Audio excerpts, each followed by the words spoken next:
kepada Allah dari godaan setan yang terkutuk dengan menyebut nama Allah yang Maha Pengasih lagi Maha Penyayang.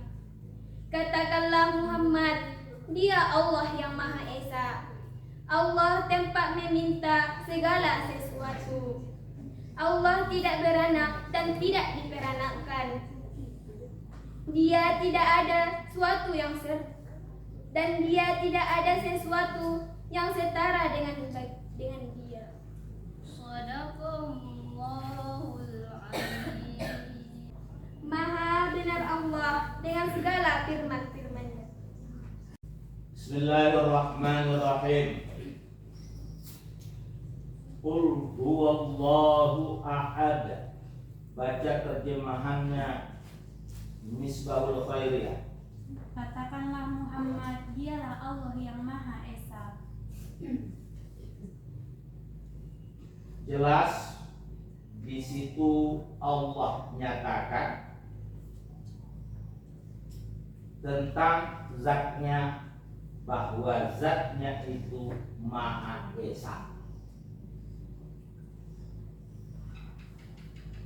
Esa tidak berbilang, tidak didahului, dan tidak ada penghabisannya, tidak ada akhirnya.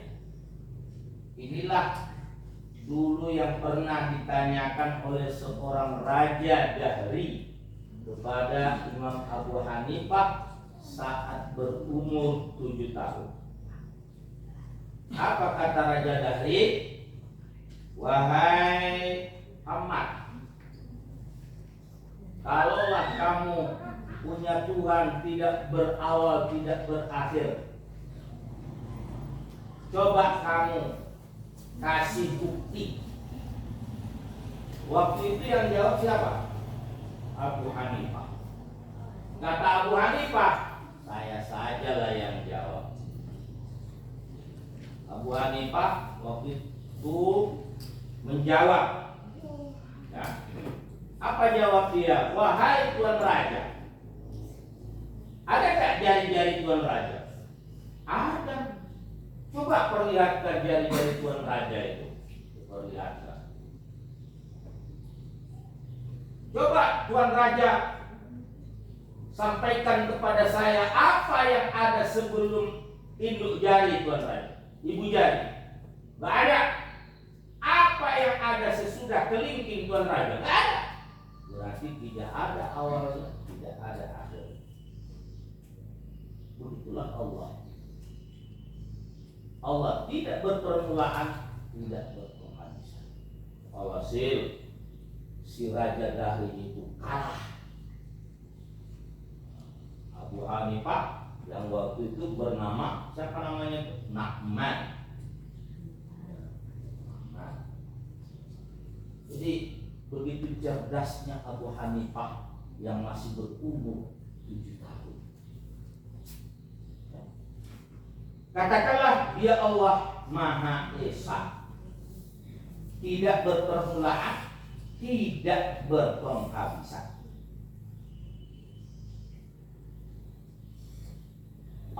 Allahus Samad. Terjemahkan Muaz. Allah tempat meminta segala sesuatu. Itu menunjukkan bahwa Allah Maha Kaya, bahwa Allah Maha Sempurna. Apapun yang diinginkan oleh hambanya, Allah bisa wujudkan dengan baik. Nah, jadi anak-anak Bapak yang Bapak cintai, Allah tempat kita meminta. Maka jangan meminta kepada yang lain. Nah, dalam ucapan kita sehari semalam, apa itu? Iyyaka na'budu. Sambung. Sekali lagi. Iyyaka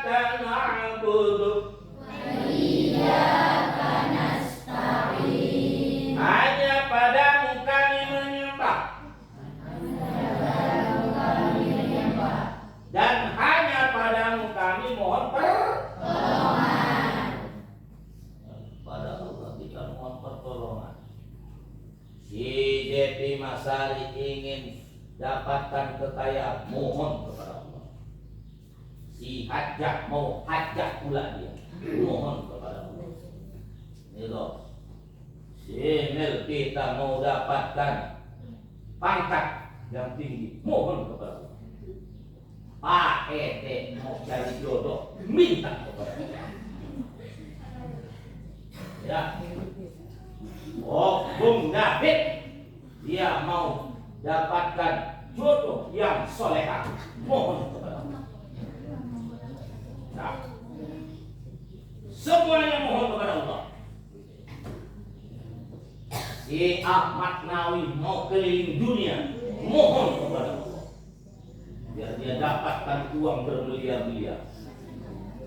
Ya. Si Dewi Permatasari mau jadi profesor, mohon kepada Allah. Semuanya dimohon kepada Allah. Karena Allah yang mengabulkan seluruh hajat manusia ini. Al-maqsudu bila hawaiji ala dawam, yang dimaksud di dalam hajat itu ala dawam, secara berkesinambungan. Enggak sekali saja. Enggak sekali saja. Berapa udah dapat satu, minta lagi boleh? Monggo. Ya. Si Imam Syafi'i udah dapat 2. Mau minta yang kesekian kalinya, please. Si Ayu minta lagi untuk ke-100 kalinya. Lanjut saja. Si Supri minta yang kesekian juta kalinya. Oh, utang. Orang opo-opo, monggo. Sok aku, makan ya. Ya mohon kepada Allah. Hajat-hajat itu lam yalid walam yulad. Baca terjemahannya Hamdi.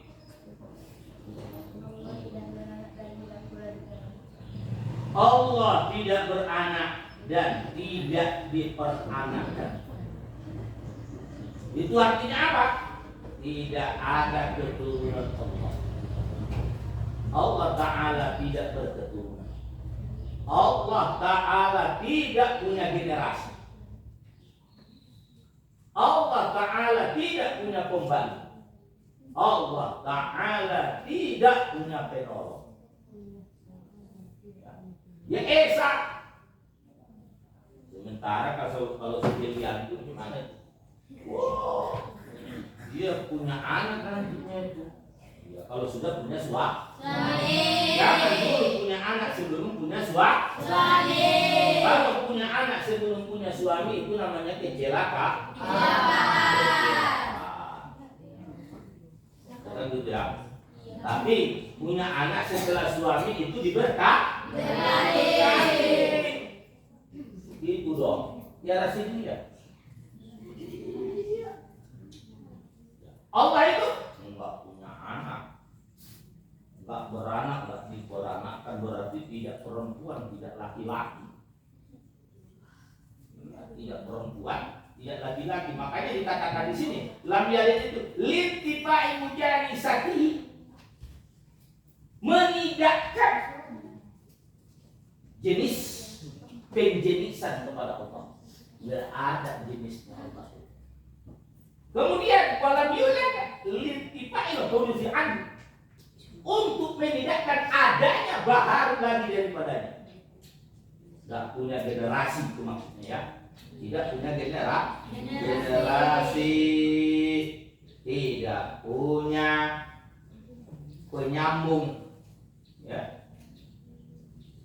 Apa namanya, penyambung kejadian, tidak punya dia, hanya dia sendiri.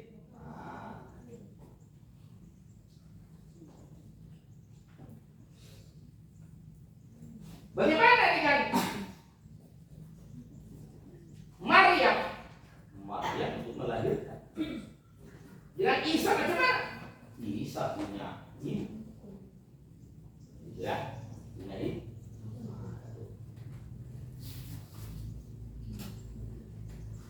Kemudian walam yakul lahu kufuwan ahad. Bacakan terjemahannya Salsan. Dan tidak ada sesuatu yang setara dengan dia. Tidak ada yang setara dengan dia. Opposite yang setara itu. Artinya apa? Tidak ada yang Tuhan yang menyamai dia. Tidak ada Tuhan seperti Tuhan Allah. Tidak ada. Tidak ada yang setara. Sekalipun Fir'aun pernah mengaku Tuhan dengan katanya ana rabbukumul a'la, saya adalah Tuhan kamu yang maha tinggi. Itu hanyalah semata. Ternyata Fir'aun tidak bisa melawan ganasnya ombak laut dengan alhasil ketika dia ditenggelamkan oleh lautan, sadar dia. Kalau begini saya berimanlah kepada Tuhannya Nabi Musa, tetapi itu sudah terlambat. Jadilah su'ul khotimah ke Fir'aun. Ada lagi yang mengaku Tuhan selain daripada Fir'aun? Ada. Siapa itu?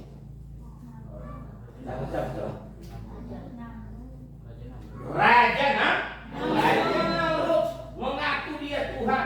Tetapi anehnya Raja Namrud, dia sudah mengaku Tuhan, punya Tuhan kan?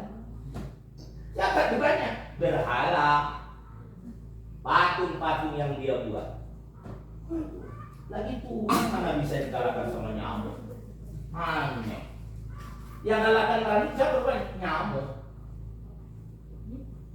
Nyamuk ini menurut ceritanya 3 hari itu sudah berkeliling di singgasananya Namrud.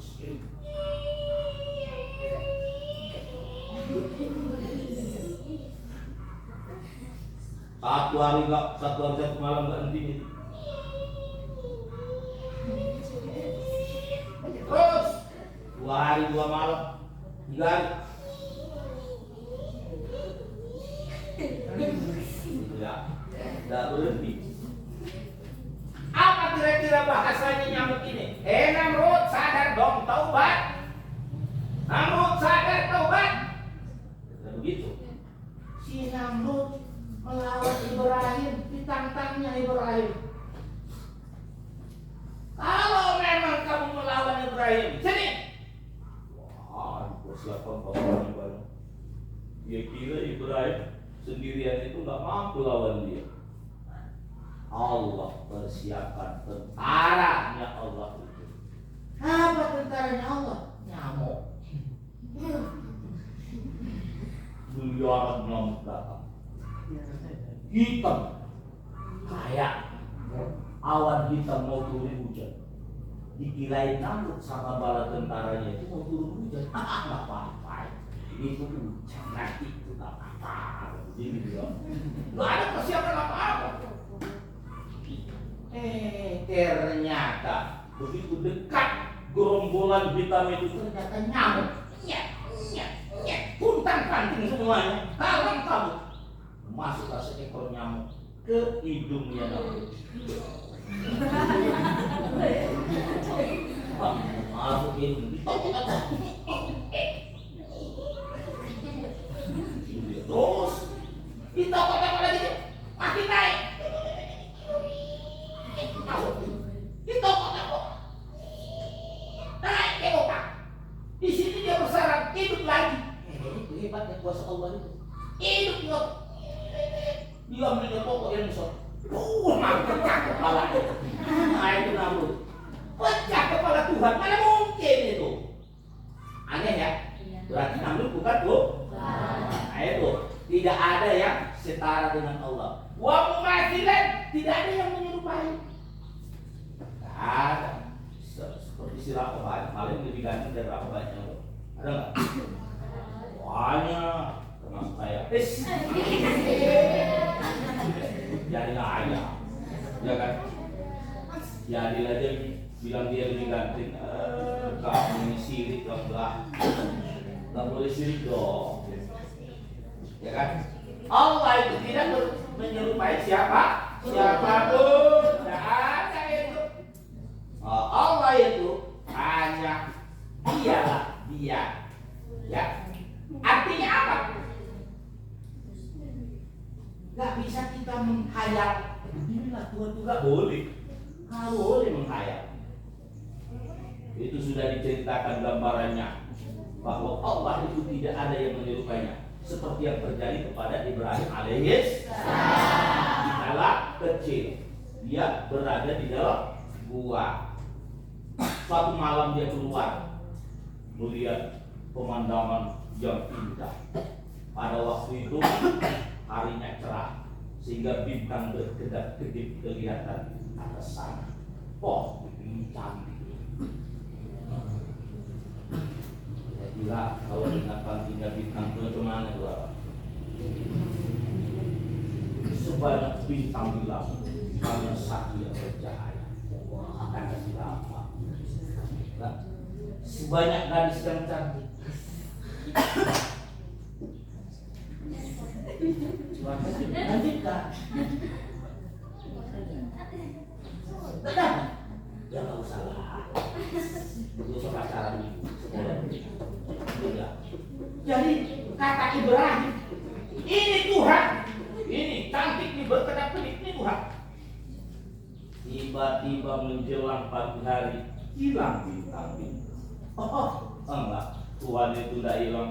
Saya nggak mau berbuat damai. Malam berikutnya keluar dia, yang muncul itu bulan. Wah, terang. Iyalah, malam biasanya gelap, tiba-tiba datang bulan, terang nggak? Terang. Enak nggak di situ suasananya? Iya, kalau lagi bulan purnama keluar itu sering diumpamakan orang yang engkau bulan purnama. Wah, khayal psikotik. Karena cantiknya itu bulan purnama, rupanya si purnama pula yang tampak jadi bulan purnama. Purnama orang Bali Sopi. Ada purnama. Ada. Jadi si purnama mau mak? Mau mak? Lah, ya kan? Nah, kata Ibrahim, wah, ini yang lebih terang, lebih besar dari semalam. Ini Tuhan itu. Tiba-tiba menjelang pagi hilang. Pak, bukan ini Tuhan, masa Tuhan hilang? Enggak. Tiba-tiba dia keluar. Pada saat berikutnya, siang hari yang tampak dia matahari.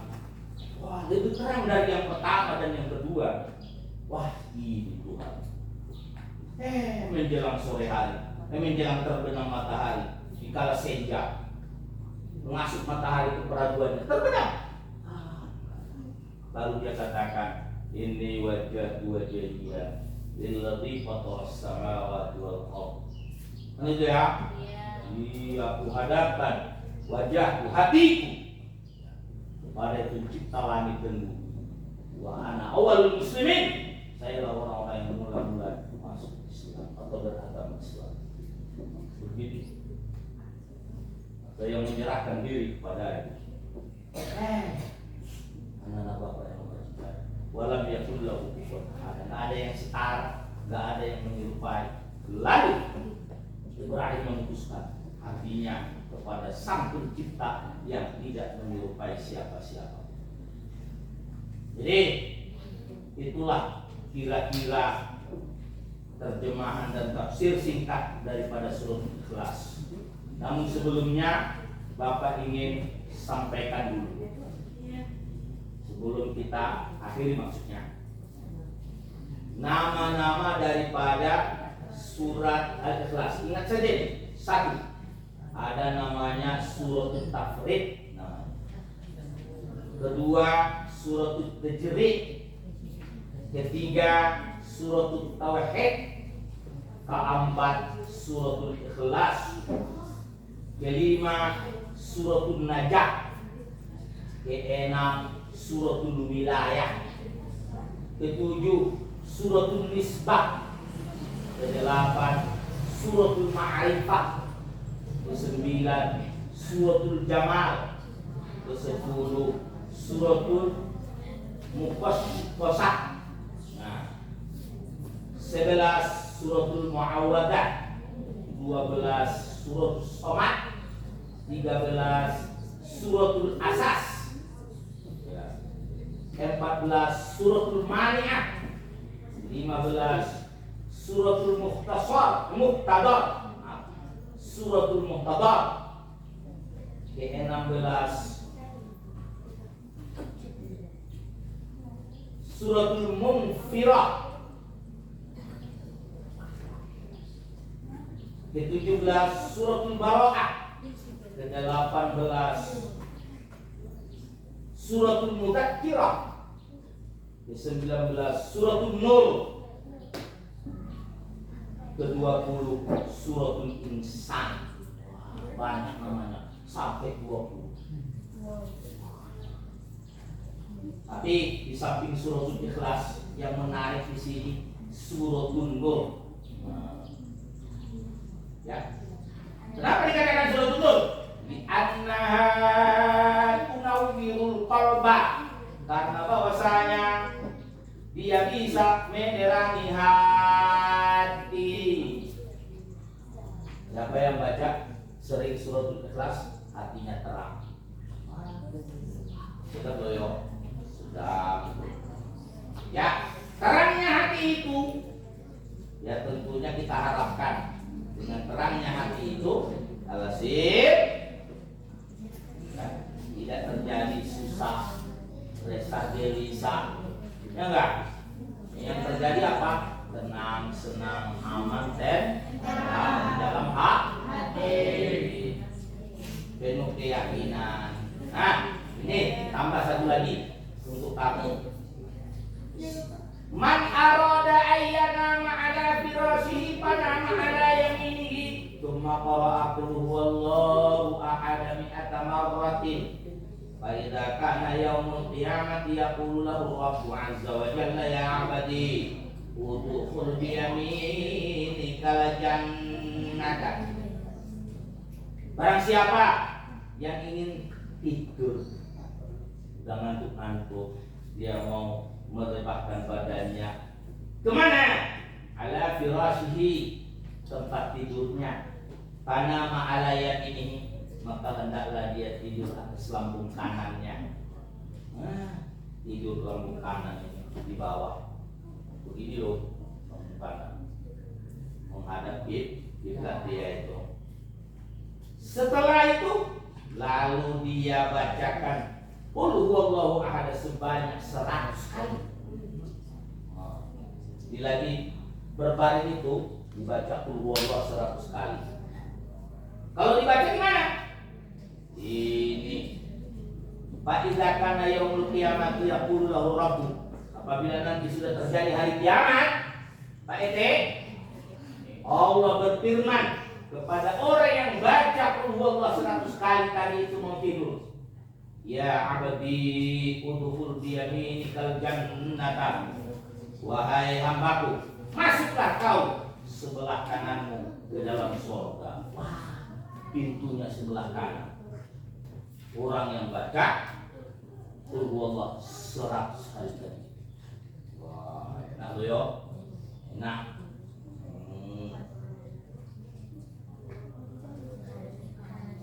Baik, anak-anak Bapak yang Bapak cintai, semoga kita pelajari surah Al-Ikhlas ini menambah keyakinan kepada Allah. Amin. Kemudian kita dapatkan dari Tuhan Allah Subhanahu wa taala. Amin ya rabbal alamin. Wallahumma fi ila qamit. Assalamualaikum warahmatullahi wabarakatuh.